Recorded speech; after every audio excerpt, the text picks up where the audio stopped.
Hey guys, it's Zaden with Zaden's Radical Life, and today I'm going to be doing a quick comparison between Copics and Ohuhu markers.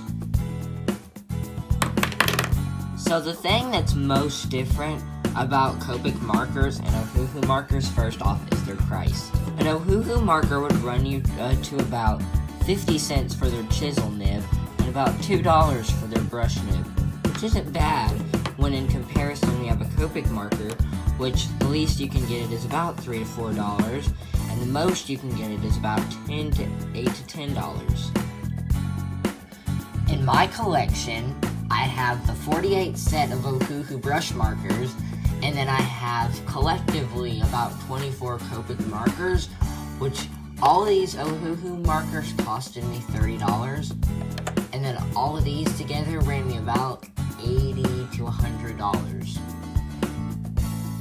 So to test out how the markers actually work, I printed out this picture of Dipper and Mabel as anime characters, and I'm going to be coloring Mabel with Copic markers and Dipper with the Ohuhu brush. If you want this, here are the colors I'm going to be using to draw Mabel. As I color, I'm going to be talking about the pros and cons of each of these. So the cons for Copics is obviously their price, especially for new artists. This is not really the field. If you're not sure which field you want to go in, such as drawing or painting or markers or sketching, I don't think you should jump in with Copics right away. This is more for people who they know what they're doing. And I learned that the hard way. Now, the pro to these is that there is such good markers for blending. They blend so easily and so effortlessly. The brush tip is literally amazing.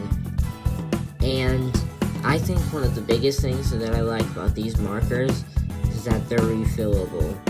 That is always a good thing, because if you run out of a marker, like Prismacolor, they're not refillable.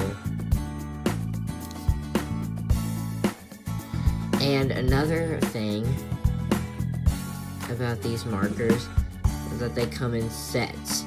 Ohuhu only has big sets, but Copic has sets like earth or skin tone or gray tones, etc. Here's Dipper's colors. So when I bought this set, there was really no lighter pigmented skin tones in the set, so I'm having to use one Prismacolor marker, and I only have one, for Dipper's skin tone. So let's get into it. Now, if you want my personal opinion, I love these markers. They are really good for their price, running about, as I said, only about $2 per marker. They are amazing. The brush tip, the only thing I can say is that it seems like over time it will fray, but if it does, there's a new brush tip. All you have to do is pluck this and pull it around. As you can see, it's very fine, but it is a little bit more stiff than a Copic nib. Now on with pros and cons. The cons of this is definitely that all of their markers are not refillable. They are starting to make them refillable. Oh wait, I take that back. They're not refillable, but you can purchase them individually. Also, around 6 months to a year ago, Ohuhu released a skin tone set in their brush markers. I have not yet to get that, but once this set runs out, I definitely will pick it up. I also know that they released a 120 set as long as their own line of marker paper. They have spiral and journal bound sketchbooks. Well, I finished them both, and I can say that I'm definitely leaning a little more towards the Ohuhu, actually. It's just a great experience for a great price. But I definitely can see how professional artists love and enjoy Copics.